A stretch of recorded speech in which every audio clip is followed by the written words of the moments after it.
Hi everyone, it's Annette with ASCardDesign. Today we're going to be using the layering stencil called Modern Hydrangea from Gina K Designs. And this is a 3-piece layering stencil and I really love it. So I can't wait to show you what we do with it today.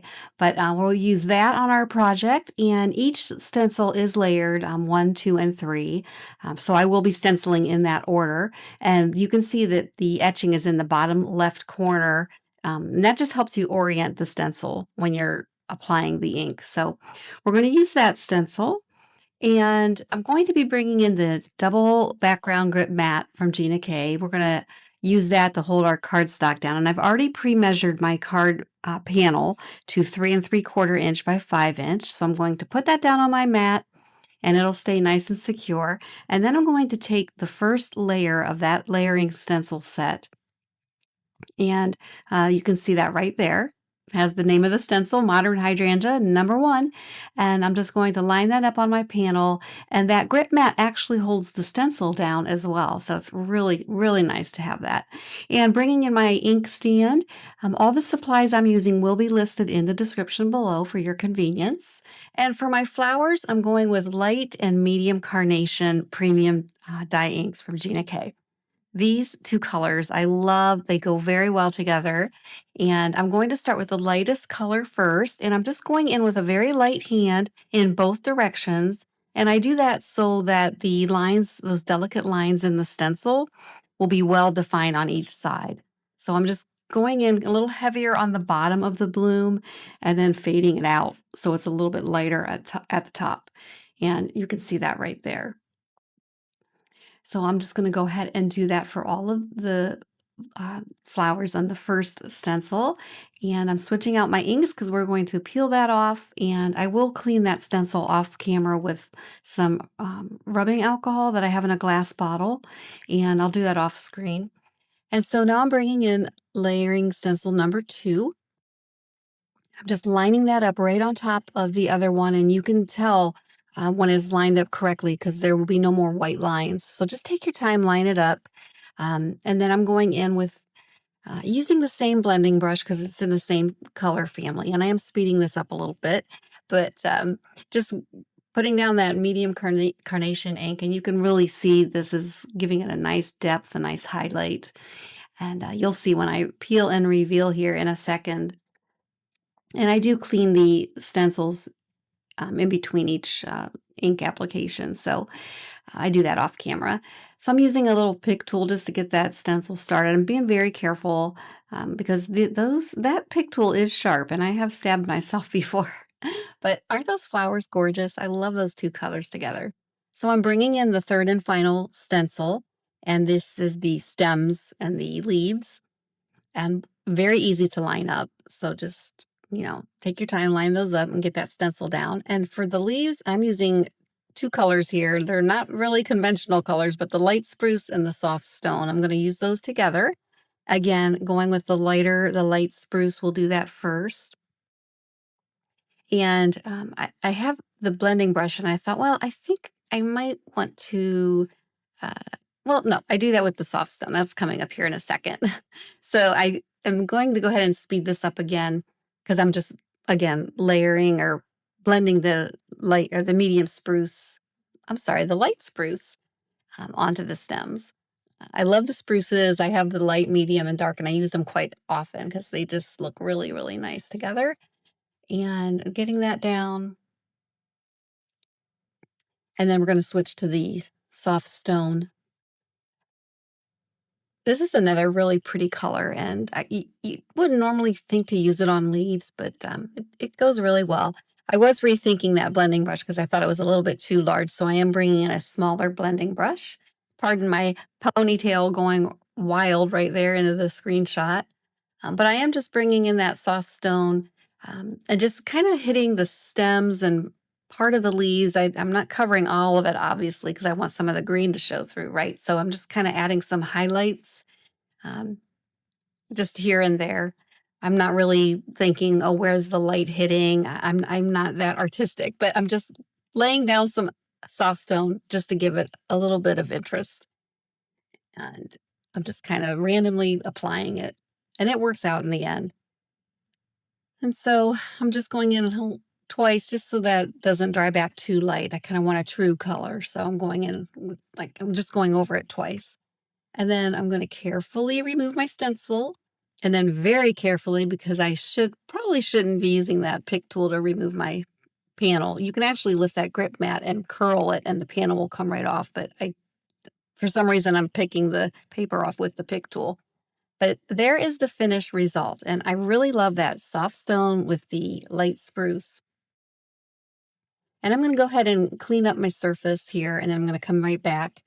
And I thought this panel needed something else. So here I come in again with my acrylic paint in black. I do this quite often. I'm just gonna put a little bit of paint onto my glass mat, and I'm bringing in a round number 2 paintbrush, and I've already sprayed a little bit of water onto my glass surface, and I'm gonna pick up that ink, and I'm just gonna be very careful. I did not want to get my splat box out. I'm being a little bit lazy, but I'm just being very careful and just easily putting these little spatters on, just on a diagonal on that card panel.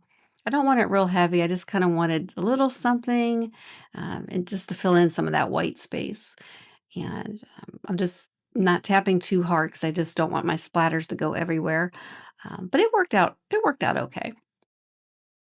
And you can see right there, it just gives a little subtle detail, just something interesting to look at. And I'm just gonna go ahead and clean all that up, and, now we are going to do something really fun. So we're gonna do some dry embossing. I have this stencil called Water Droplets, and also from Gina K. And have you ever done dry embossing? If you have, let me know in the comments.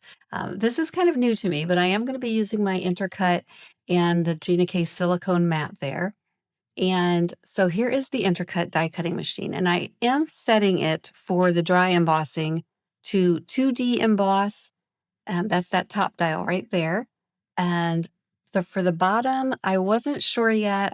I moved the dial a little bit onto the tighter side. I thought I'll just start there, and if I need to run it through again, which I eventually do, tighten it up a little bit, run it through a second time. But how you dry emboss with stencil is with this particular machine, you want to put that platform down first, then you put the silicone mat down, and then you want to put your cardstock or your card panel, whatever you're using. Then the stencil goes on top of that, and then you'll put the cutting mat on top of the stencil. So if you're using a different die cutting machine, the silicone mat is the key.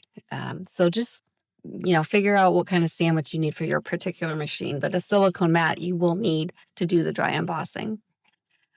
Okay, so I do have to tighten it, and I do that, and I run it through again. This is really cool, and this is actually the first time I've tried this technique with stenciling first and then dry embossing on top of it, and I really liked how it came out.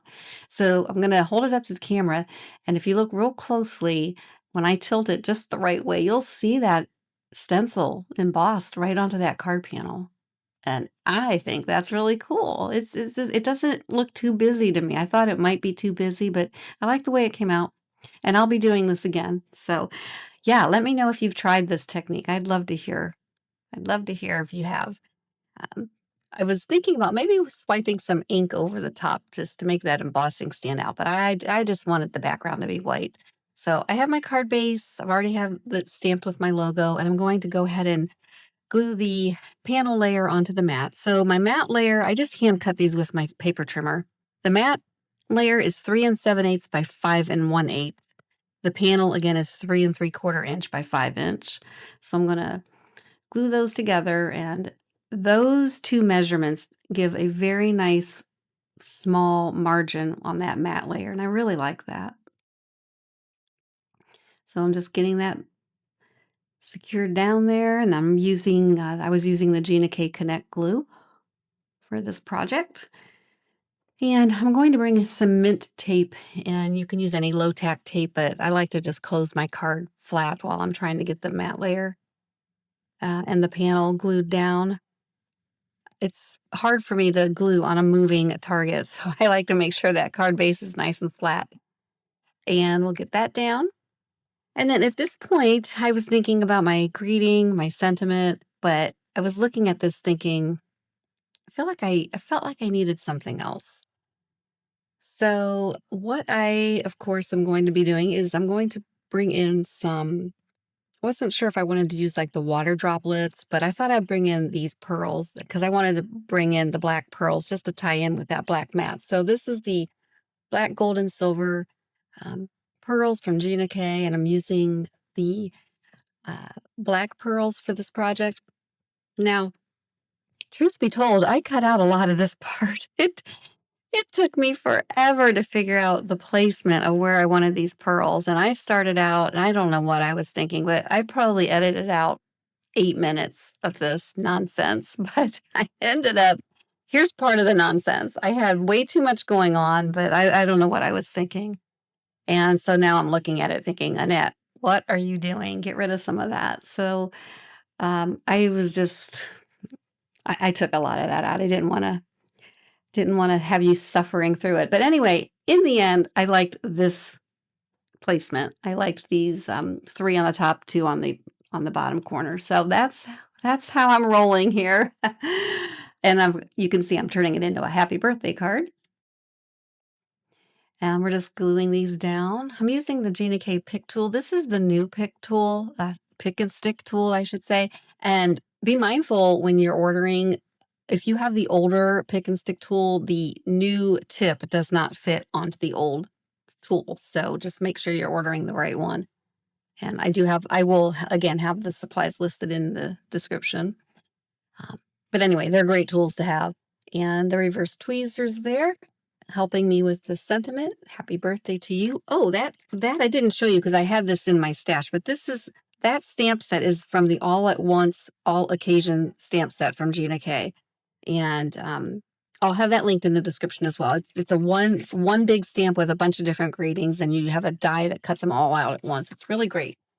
Thank you so much for spending some time with me here today. If you enjoyed the video, please be sure to give it a like and subscribe if you're not a subscriber. I'd love to have you join the community. Coming up is another video I think you might enjoy. Until the next time, have a great day, everyone. Bye-bye.